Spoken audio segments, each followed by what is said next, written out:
that occupy leadership positions in media have those jobs because they're right-wing capitalists, not because they're Jewish. Exactly. Let's bring back my favorite anti-Semite destroyer, okay?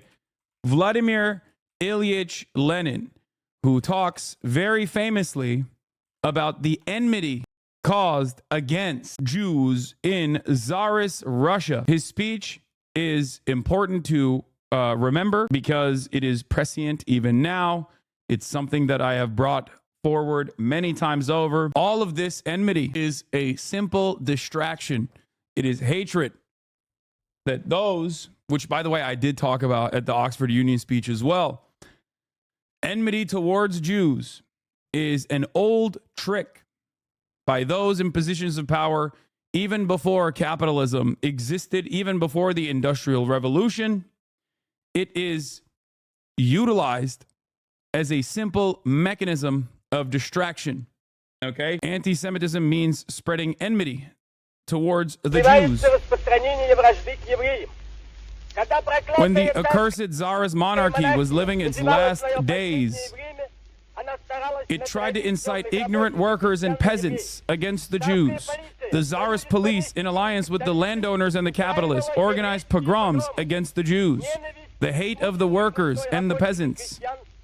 The landowners and capitalists tried to divert against the Jews. In other countries, too, we often see the capitalists fomenting hatred against the Jews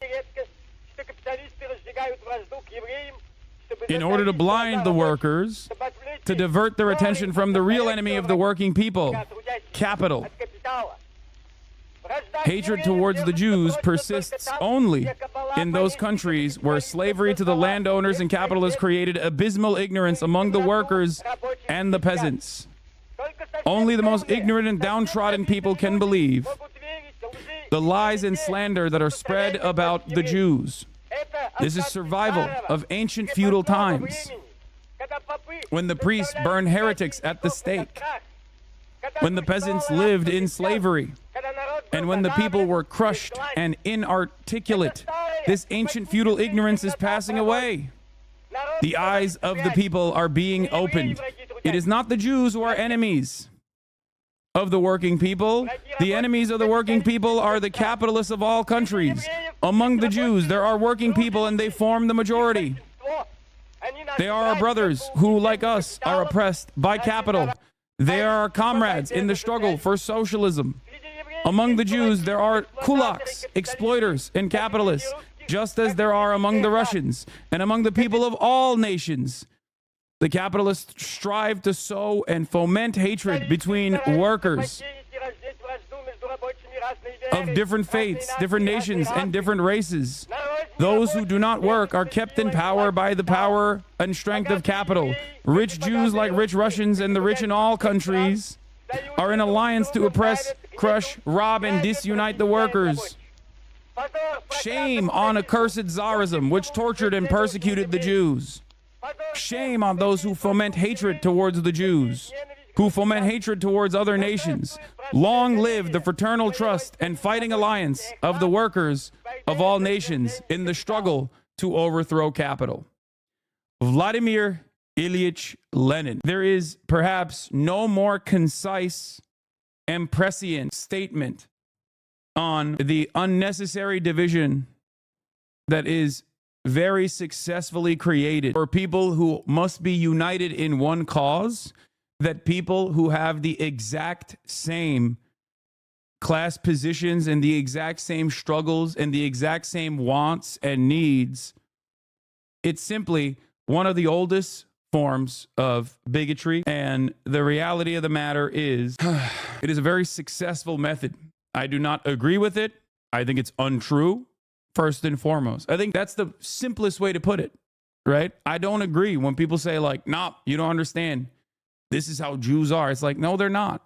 There is no singular group that is monolithic, okay? It does not exist. That's not a real concept, okay? That is mystical thinking. That is idealistic thinking. That is good, bad dynamics. I do not traffic in these conspiracies, and I do not believe in these arguments because that's not how human beings are, okay? It is immaterial and and unproductive, and created as a mechanism of distraction. And I think a lot of people fall into these fallacies because of their liberalism. Okay? Liberalism causes people to think in good, bad dynamics. Okay? Liberalism causes people to think in terms of the Marvel Cinematic Universe. And when you think that way, you always have to find an enemy. Okay?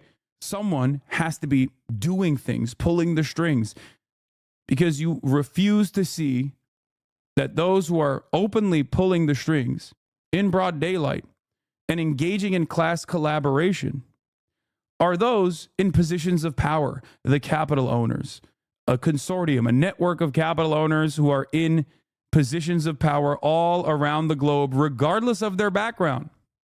And they do this because they've designed society in a way that suits the profit motive. They do this in a way to ensure that they still end up reinforcing the structures that bind us. Okay? Let's see what Noam Chomsky had to say about this. A little bit different. For one thing, there's two questions. There's a number of questions to ask about the book, I'm sure.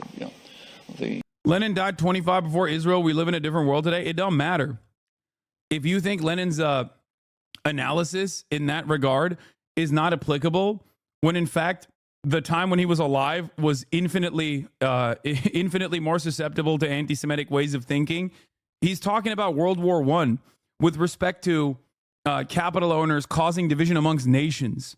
So even if you were to talk about this from the framework of Israel alone, right? Lenin would understand that there are workers who are also united in their class struggle against capitalists, even in a nation state such as Israel. Anyway, Leo Frank was a Jewish man who was lynched because he was wrongfully convicted for the murder of teenager Mary Fagan. Jury believed the black man's testimony to Jim Conley over Frank's.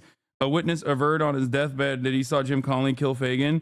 Leo Frank is used as a dog whistle for Jewish people doing crimes of pedophilia and killing children, saying Frank is guilty today. He's literally just dog whistling. Yeah, I didn't know that. Sorry. I mean, I don't know the full details of the Leo Frank story. I know that it was like the pivotal reason why the ADL began. One thing has to do with the quality of their claims. The other is about its reception. Notice that I think it is well received. And I think the reason is it exculpates the U.S. government. It says, look, we're fine. But what can we do? There's this powerful Jewish lobby that's controlling us. So we'd be delighted to be benevolent and, Dude, banger. Straight up. It abdicates responsibility away from America, American capitalists, the American State Department. It's such a comfortable little narrative. And it is no different. It's a dual narrative that exists when Americans also look at the situation in Israel and go, well, they say they're doing this for Jews, right? And think, okay, maybe fucking this has something to do with Judaism. Like they're saying they're doing this for Judaism, right? When in fact, American Jews have very different opinions and a very different relationship with Israel from one another. They are not in agreement with one another on their relationship with Israel and how it must exist or how it should exist.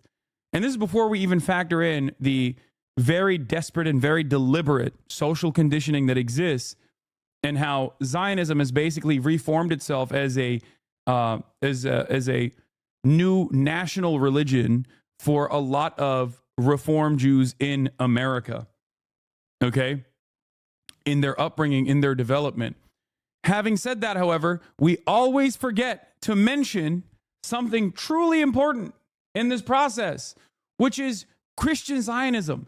Christian Zionism historically has predated Jewish Zionism. It blows my mind that people just simply don't understand this. Like, it was actually Jews in the UK that openly criticized the Balfour Declaration.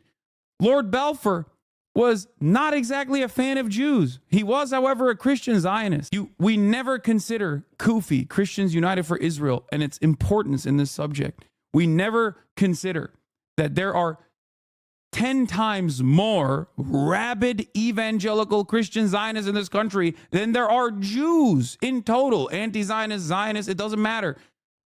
The number of Christian Zionists in this country who believe in a Armageddon theological justification for why Israel must exist in the ways that it does as a ethno-state for the chosen sons of God numbers 10 times more than the number of Jews all Jews in general, anti-Zionist Jews, pro-Zionist Jews, ultra-Zionist Jews alike. Yeah, Zionism started with Balfour Clueless. No. Do you think that I am unfamiliar with the inception of Zionism? Do you think I don't know who fucking Theodor Herzl is? Are you stupid? I'm just saying that Theodor Herzl, despite being secular himself, had to make as many different arguments as he possibly could to justify this to an audience of global Jewish community, to an audience of Jews who did not like the argument at all originally. Edwin Montague was the only Jewish minister at the time who was very critical of the Balfour Declaration. He barely justified it. He called it straight up settler colonialism. No, that's a justification, chatter. It was a different time. That was him selling it to other colonialists to say, we will aid in your effort of controlling this region. That is a justification.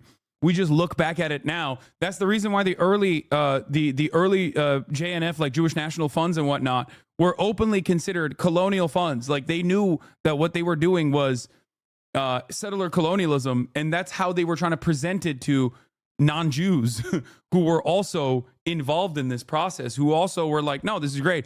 Theodor Herzl originally went to the Ottoman Empire and was like, give me Palestine. The Ottoman Empire was like, no, no thanks. Yeah. Herzl famously rode the Cecil roads. You are being invited to help make history, Herzl rode the roads. It doesn't involve Africa, but a piece of Asia Minor. Not Englishmen, but Jews. How then do I happen to turn to you, since this is an out-of-the-way matter for you? How indeed? Because it is something colonial. You, Mr. Rhodes, are a visionary politician or a practical visionary. I want you to put the stamp of your authority on the Zionist plan and to make the following declaration to a few people who swear by you. I, Rhodes, have examined this plan and found it correct and practicable. It is a plan full of culture, excellent for the group of people for whom it is directly designed, and quite good for England, for Greater Britain. This man was only invested in the development of a Jewish ethno-state. Okay, Theodor Herzl. And there were, he was far from the most aggressive at the time. I would say Jabotinsky was far worse in his commentary and his rhetoric and his open declarations and allegiances with fascism. But Theodor Herzl, seen as the, godfather of Israel, did not really care. He had one mind. He had one mindset. He would go and make a religious justification to religious Jews. He would go and make a secular justification to secular Jews. He would go and make a colonialist justification to colonialist non-Jews. It didn't matter. Do you understand? It was more so just, I really want this. I really want this bad. But let's get back to Noam Chomsky. Yeah, even a socialist justification. That's the other part. Labor Zionism. Yeah, see? This is what I was talking about. Thank you, Time Without an OO, for coming in hot.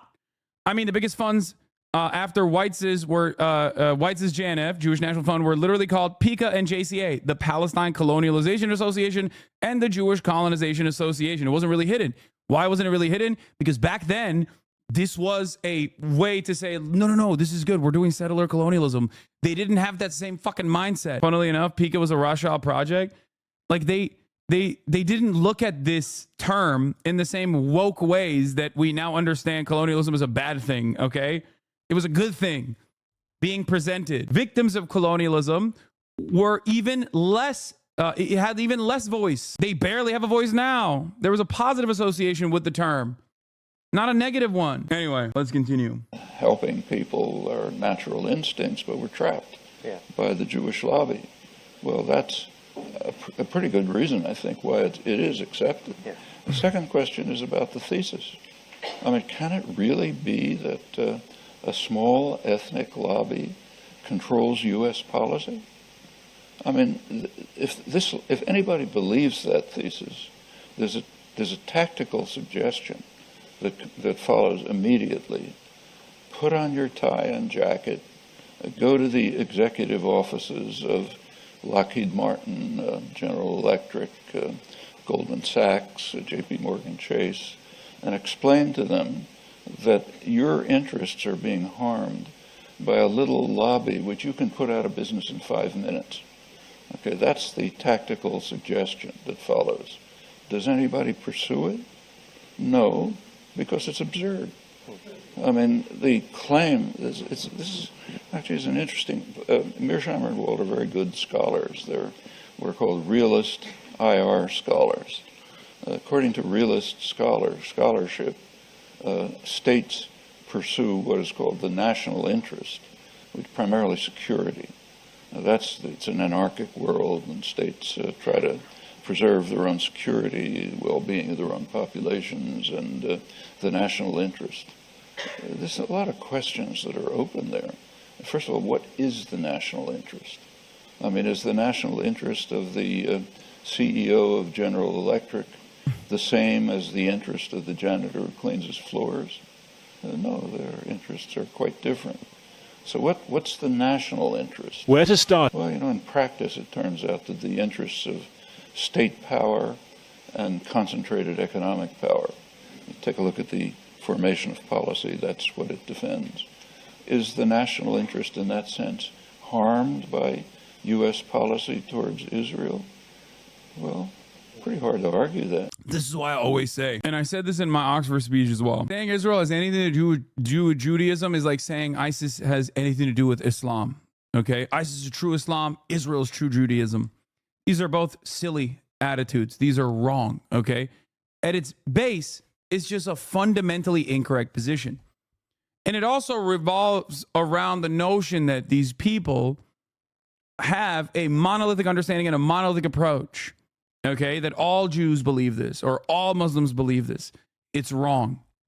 And another thing that I regularly mention that I brought up in my Oxford speech as well, which is that if all Americans tomorrow became card-carrying anti-Zionists, every single American Jew tomorrow became a card-carrying anti-Zionist, it would not change America's dynamic with Israel even a little bit, okay? It would probably make way for even more support and even more protests in general.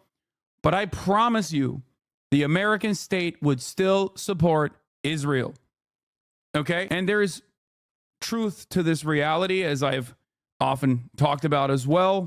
J Street did a poll on American Jews, finding that 70% of American Jews believe in refusing offensive weapons to Israel, denying weapon shipments to Israel in an effort to get them to agree to the ceasefire conditions. 70%. Has that changed Biden's calculation? Since that fucking poll came out, Biden gave another $600 million to Israel. He hugged and kissed Israel Herzog, the president of Israel.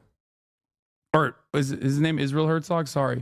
Is it, what was it? It is, right? Or am I fucking up his name? I forget. What's the name of the president of Israel? Isaac Herzog, not Israel Herzog. Sorry. Thank you. He hugged and kissed him. Okay. Tim Apple, a Tim Apple moment. And, this is important for people to comprehend, I think. At its most basic, simple truth, it's just a falsehood. And I'm never going to fucking tell you a lie. I'm never going to tell you something I don't believe. It's not like, I'm secretly ashamed of the real truths about anti-Semitism. That's like what anti-Semites always act like. The criticism of Israel must be anti-Semitic in nature. It has to be, right? And that people who criticize Israel are actually secretly anti-Semitic themselves, but are hiding the truth because they're scared. Because they don't want people to see the reality. They, they don't want to get canceled or whatever. Right? And that's just not the truth. I just don't believe it. And I think it's ridiculous. I think it's fucking ridiculous. The Boston Music clip was clip chimped. If you're interested, yeah, well, I'll look more into it. You have a responsibility to make a distinction between your opposition to that state and your opposition to that individual person, just like you have a responsibility, no matter how you feel about the People's Republic of China, not to take out your animosity towards the People's Republic of China on a Chinese American person. But the problem, it seems to me, that we have in fighting against people who conflate Israel and Jews, and therefore take out their anger against Israel on Jews, is that we're trying to ask them to make a distinction between Israel as a state and Jews as a group of people. But the organized American Jewish community is not making that distinction ourselves so often, right? So you find that the Jewish organizations are often saying something along the lines of that being a Zionist or supporting Israel is inherent in being Jewish, right? First of all, just that statement really doesn't make any sense. It doesn't. And not only does it not make sense, this is Peter Beinart, by the way, who also had his own very public evolution in broad daylight, going from a liberal Zionist to an anti-Zionist over the years. And I think he's a very valuable voice in this. But he's now going to basically spell out exactly what I've been saying over and over again, that Israel associating itself with Judaism and using it cynically as a fucking shield whenever there's like worthy criticism against Israel is unironically making people more anti-Semitic. I guess, like, as a Muslim living in the United States of America whose name is Hasan, regardless of how white I am, I recognize how dangerous of a prospect this is because of the ways that the understanding of Islam has been bastardized. The understanding of Islam has been falsely presented as ISIS. All Muslims are jihadists. All Muslims are religious fundamentalists. Like, I know what that's like when an entire group of people are cast with this violent brush. So seeing Israel do it to itself is strange. And I think it's short-sighted. I think Israel doing this as a cynical mechanism, like a cynical shield to deploy, is so short-sighted because this dangerous conflation causes people to be more anti-Semitic. What are these guys? What is the goal here? Like, you keep spamming the fucking silly ass Israeli flag in the chat. Like, what? Okay, sick. Is it to say like, oh, Hasan is banning the Israeli flag in a chat in a conversation about how dangerous it is to conflate anti-Semitism and anti-Zionism, or how dangerous it is to conflate Israel's actions with Judaism? Is that what it is? Oh, you got it, man. And then you got banned. Oh, how anti-Semitic is Hasan's chat? Oh my God, so brave. Right? Because Judaism existed for a long time before Zionism existed, and there have always been significant numbers of Jews, right, for a variety of reasons, who opposed political Zionism in the state of Israel, right? So, but it's also just very dangerous because you are making exactly the conflation, right, that we want people who oppose Israel and Zionism not to make, right? And so when the chief rabbi of Israel, of the United Kingdom, said a few years ago, he said that Zionism leaps from every page of the Siddur, of the Jewish prayer book, right? Again, it's a very strange statement, given that we've had prayer books since long, long before, Herzl and Pinsker came along in the late 19th century. But then why shouldn't someone write Free Palestine on a Jewish prayer book? You've basically just said it's the equivalent of a political pamphlet for the state of Israel, right? And that's a very, very dangerous thing to do. Yeah, like utilizing synagogues and Jewish community centers at the behest of the Zionist project, where you sell West Bank properties that the Israeli state is illegally occupied after purging the indigenous population from those homes, and then utilizing the mechanisms, the dangerous and violent mechanisms of the state to overtake those and the ancestral homelands of the indigenous Palestinian population, and then selling those houses illegally in direct contravention with international law and the local laws of whichever state that they're doing this in, is a very, very dangerous prospect. You are smearing Western Jews with this fascist brush. Scary stuff. It's ridiculous. Using places of faith like that is so gross. So fucking gross. You want us to believe that a Jewish ethno-state has nothing to do with Judaism and believe that a shadowy rich cult controls everything because they believe Armageddon will happen soon? First of all, if you think that America's allegiances with Israel are simply because of the right-wing, reactionary, evangelical Christian Zionist movement in this country, you are delusional. That is also immaterial, okay? That is anti-materialist thinking. I'm not saying that at all. What I'm simply stating is, I don't know where you live, chatter. Perhaps you live in the United States of America. Another thing that I mentioned in my Cambridge and Oxford Union speeches was, we have demographic concerns too here in the United States of America. Some politicians very openly mention the demographic concerns that we have. It's called Christian nationalism, and it's been growing especially in recent years. Now, as a United States of America citizen, whether you are of the Christian faith or not, if you understand that as psychotic fascist politicians here, why can you not make this distinction for Jews, both in Israel and also all around the world? That's it. Nazism is not inherent to the German mentality. Zionism is not inherent. You're not born a Zionist. It's learned behavior, like fascist ideologies of every other sort. That is my analysis on the situation, okay? We're programmed into believing this. It's learned behavior, just like every other bigotry. You've literally said America supports Israel because the evangelicals do? No, you misunderstood what I said. I said America supports Israel because it is in our material interest. It is in the interest of American capitalists to have a unsinkable aircraft carrier in a resource-rich region, okay? That is the reason. I'm simply stating that there are more Christian Zionists in this country than there are Jews overall. So even if all Jews in the United States of America were anti-Zionist, our analysis, the American government's analysis wouldn't change. Even if everyone was anti-Zionist, the analysis would not change. But outside of that, the reason why I talk about the evangelical Christian Zionism movement in this country is because they have genuine outsized political power, so much so that they can make the Republican Party, by way of the Federalist Society, undermine the democratic wishes of Americans. We saw this with abortion. So I think it's a way to shift the responsibility away. Whenever people say, nah, it's Jews, it's the Jews, over and over again. It's not to say, no, it's not the Jews, it's actually right-wing evangelical Christians. That would also be anti-materialist thinking. I do not agree with that at all. But on top of the notion, I'm saying it's doubly wrong to just assume that this is a Jewish thing. Okay? And when you start thinking like that, in my opinion, you are serving a dual purpose. On the one hand, you're reaffirming the position that the Israeli government wants. The Israeli government wants every single person to think Israel is a Jewish project. It's a Jewish ethno-state. It must exist. And the other purpose you serve is to reinstill the nascent, underlying, unexamined anti-Semitism that already exists. Zionists in Israel want this.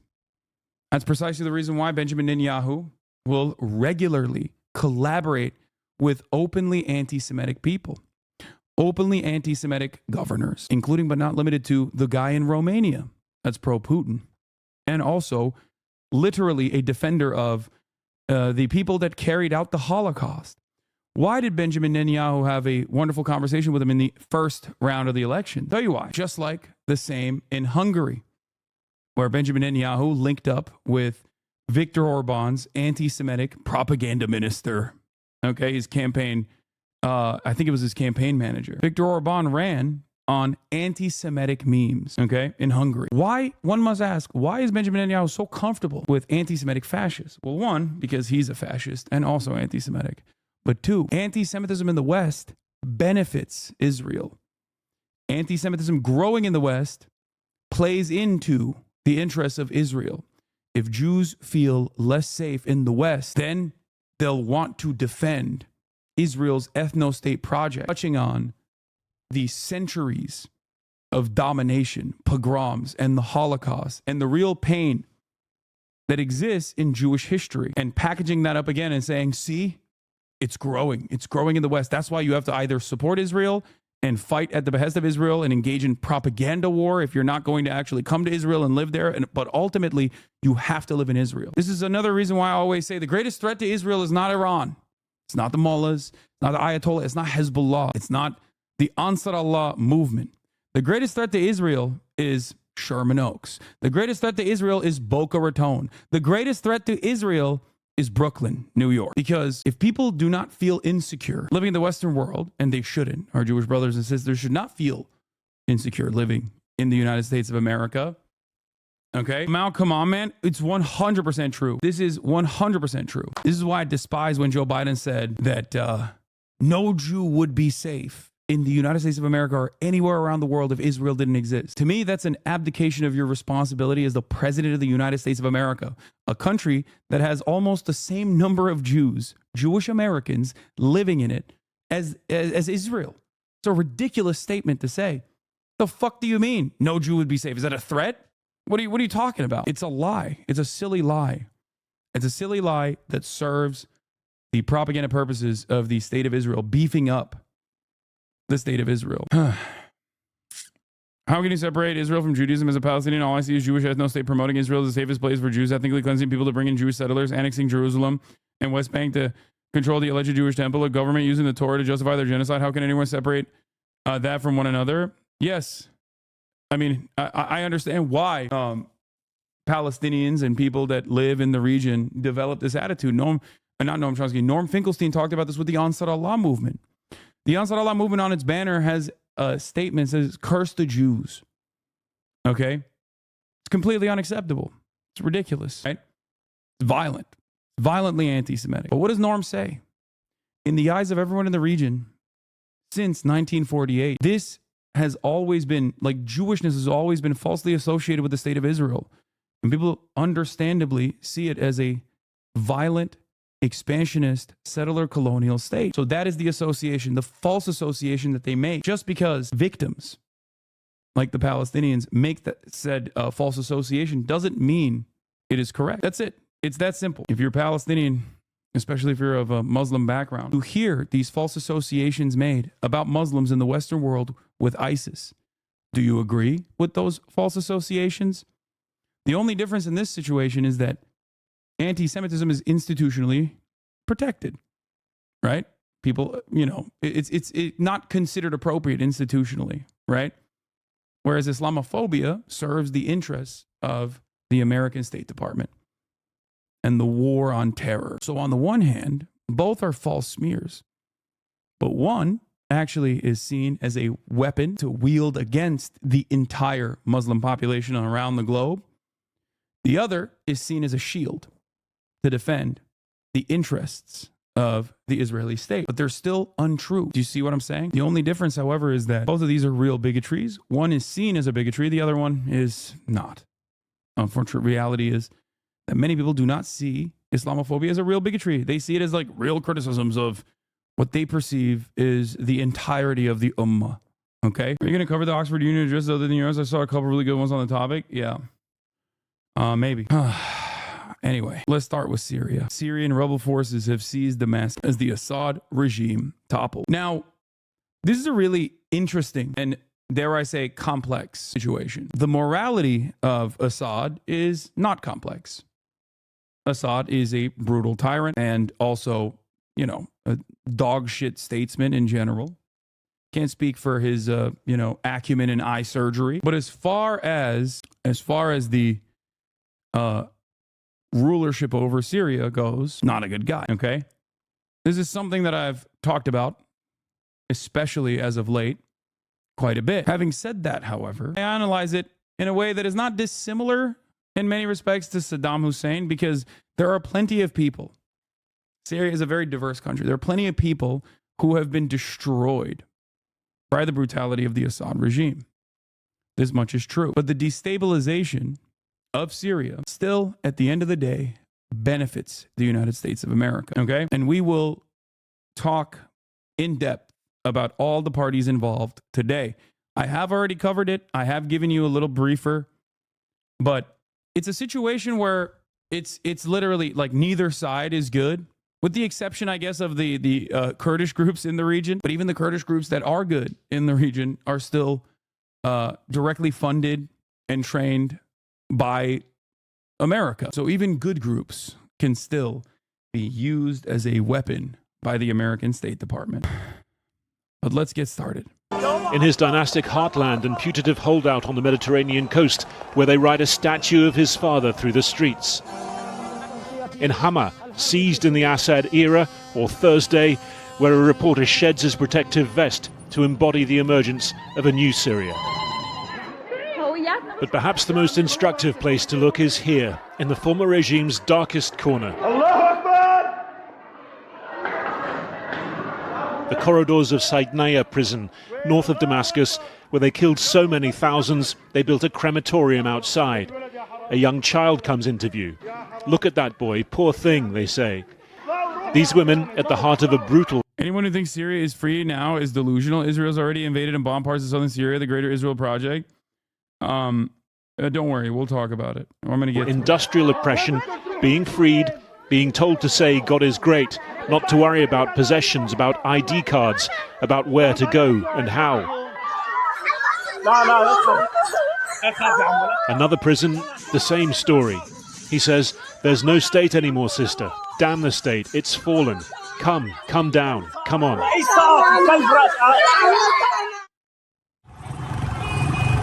Russia's foreign ministry left to confirm that Assad was now out of the country, having left instructions to transfer power peacefully.